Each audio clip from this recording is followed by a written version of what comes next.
அண்மை செய்தி. மடப்புரம் கோயிலில் காவலாளி அஜித்குமாரை லாக்அப் மரணம் தொடர்பாக சிபிஐ அதிகாரிகள் 10 மணி நேரத்திற்கு மேலாக விசாரணை நடத்தி வருகின்றனர். மடப்புரம் கோயிலில் காவலாளி அஜித்குமார் மரணம் தொடர்பாக சிபிஐ அதிகாரிகள் 10 மணி நேரத்திற்கு மேலாக விசாரணை நடத்தி வருகின்றனர். அஜித்குமாரை தாக்கிய உதவி ஆணையர் அலுவலகத்திற்கு பின்புறம் உள்ள கோசாலை பகுதியில் சிபிஐ அதிகாரிகள் விசாரணை நடத்தினர். மருத்துவமனைக்கு தனிப்படையினருடன் அனுப்பி வைக்கப்பட்ட ஆட்டோ ஓட்டுநர் ஐயனாரிடமும் சிபிஐ அதிகாரிகள் விசாரணை மேற்கொண்டனர். அண்மை தகவலாக பார்த்து வருகிறோம். இது தொடர்பான கூடுதல் விவரங்களோடு எமது செய்தியாளர் சல்மான் இணைப்பில் இருக்கிறார். வணக்கம் சல்மான். அஜித்குமார் மரண வழக்கு தொடர்பாக 10 மணி நேரத்திற்கு மேலாக சிபிஐ அதிகாரிகள் விசாரணை நடத்தி வருகின்றனர்.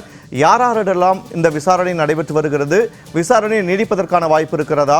விவரங்களை பதிவு செய்யுங்கள்.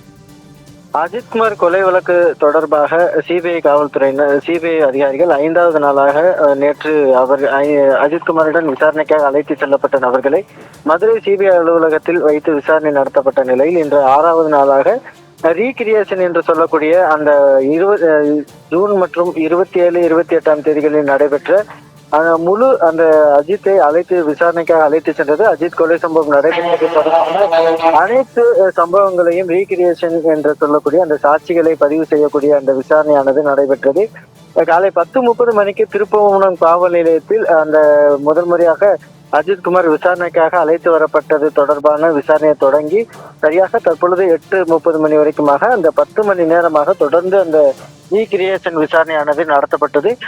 முதலாவதாக திருப்புவனம் காவல் நிலையத்தில் அந்த விசாரணை நடத்தப்பட்டு அதனை சாட்சியாக பதிவு செய்த சிபிஐ அதிகாரிகள் தொடர்ச்சியாக அந்த திருப்புவனம் வைகையாற்றை ஒட்டி இருக்கக்கூடிய அந்த வைகையாற்று பாலத்தின் பகுதியில் இருக்கக்கூடிய அந்த பகுதியில் அஜித்குமாரை மற்றும் ஆட்டோ ஓட்டுநர் அருண்குமாரை அழைத்து சென்று விசாரணை நடத்திய பகுதியில் நேரடியாக அந்த பகுதியில் விசாரணை நடத்தினார்கள். அதனைத் தொடர்ந்தாக சிபிஐ அதிகாரிகள் அந்த அஜித்குமார் மற்றும் அருண்குமார் ஆகிய இருவர் மட்டும்தான் 27ஆம் தேதி தனிப்படை காவல்துறையினரால் அழைத்து செல்லப்பட்டார்கள். அந்த அழைத்து செல்லப்பட்ட 2 நபர்களை மட்டும்தான் 27ஆம் தேதி விசாரணை நடத்தியிருக்கிறார்கள் என்பது தெரிய வந்த நிலையில் அந்த வைகையாற்று பாலத்தின் பகுதியில் சென்ற பின்பாக இந்த தட்டான்குளம் பகுதியில் இருக்கக்கூடிய ஒரு காலியிடம் ஒன்றில் அந்த பகுதியில் வைத்து விசாரணை நடத்தினார்கள். பின்னர் 27ஆம் தேதி இரவு 12:59 மணிக்காக மதுரை ராமேஸ்வரம் நெடுஞ்சாலை பகுதி ஓரத்தில் இருக்கக்கூடிய தேநீர் கடை ஒன்றில் டீ குடிக்க அழைத்து சென்றது குறித்தான அந்த சிசிடிவி காட்சிகளை கைப்பற்றி விசாரணை நடத்தினார்கள். அதன் பின்னராக அஜித்குமாரை அழைத்து சென்ற பகுதியாக எம்ஜிஆர் நகர் பகுதியில் உள்ள பெண் ஒருவரின் வீட்டுக்கு அழைத்து சென்று அங்கு விசாரணை நடத்தினார்கள். அதனை அடுத்தாக மடப்புரம் கோவில் நுழைவாயில் பகுதியில் உள்ள கடை ஒன்றில் தனிப்படை காவல்துறையினர் வாகனம் நின்று தொடர்பாக விசாரணை நடத்தினார்கள். அதனை அடுத்தாக பிரதானமாக இருக்கக்கூடிய அந்த வழக்கில் அஜித்குமார் மற்றும் அருண்குமாரை தொடர்ந்து அன்று அதிகாலை 6 மணி அளவிற்காக அஜித்குமாருடைய தம்பி நவீன், அதே போன்று அவருடைய பணியாற்றிய பிரவீன்குமார், சதீஷ்குமார் உள்ளிட்டோரை அழைத்து சென்றது.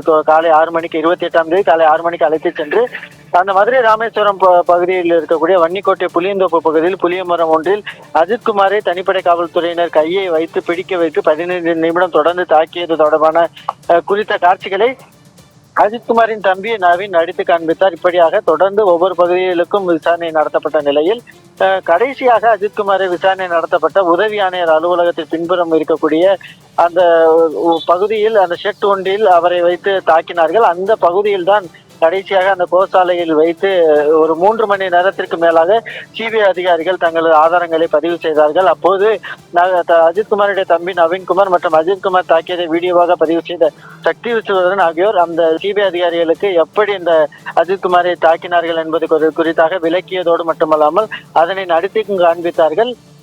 அதனை தாண்டியாக அஜித்குமாரை தாக்குதல் நடத்தப்பட்ட அந்த பைப்புகள் உள்ளிட்டவைகளை பறிமுதல் செய்த சிபிஐ அதிகாரிகள் அஜித்குமாரை எப்படி தாக்கினார்கள் என்பது குறித்து வீடியோவாக அந்த காட்சிகளாக பதிவு செய்யும் வகையிலாக சிபிஐ அதிகாரி ஒருவரை அமர வைத்து அவரை தனிப்படை காவல்துறை எப்படி தாக்கினார்கள் என்பது போல ரீகிரியேஷன் செய்து வீடியோவாக பதிவு செய்தார்கள். பின்னர் தனிப்படை காவல்துறையினர் பயன்படுத்திய அந்த டெம்போ டிராவலர் வாகனங்களை அழைத்து வந்து விசாரணை நடத்திய போது அதில் போலியான பதிவெண்ணை பயன்படுத்தி அந்த வாகனத்தை இயக்கி வந்ததும் கூட விசாரணையில் தெரிய வந்தது. இதனை அடுத்தாக 2 போலியான அந்த பதிவெண்களையும் பார்த்த சிபிஐ அதிகாரிகள் அது தொடர்பாக ஆதாரங்களை திரட்டினர். இதனை அடுத்தாக ஷேர் ஆட்டோவில் அஜித்குமார் மயங்கிய நிலையில் திருப்பணம் அரசு மருத்துவமனைக்கு அழைத்து சென்ற போது அந்த ஆட்டோ ஓட்டுநரான ஐயனார் என்ற ஷேர் ஆட்டோ ஓட்டுநரை அழைத்து வந்து அந்த ஷேர் ஆட்டோவில் அஜித்குமார் எப்படி மயங்கிய நிலையில் ஏற்றப்பட்டார், அவர் எப்படி காவல் நிலையில் இந்த அரசு மருத்துவமனைக்கு அழைத்து சென்றீர்கள் என்பது குறித்தான அந்த ரீகிரியேஷன் ஆதாரங்கள் முழுமையாக சேகரிக்கப்பட்டது. காலை 10:30 மணி முதல்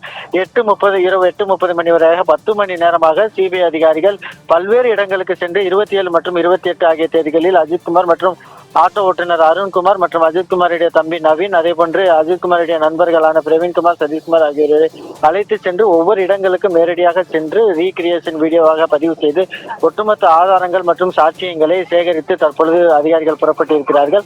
தொடர்ச்சியாக சிபிஐ அதிகாரிகள் 6வது நாளாக மடப்புறம் பகுதியில் மேற்கொண்ட இந்த விசாரணையானது இந்த வழக்கில் முக்கியத்துவமாக பார்க்கப்படுகிறது. வினோத், விவரங்களை வழங்கியமைக்கு நன்றி சல்மான்.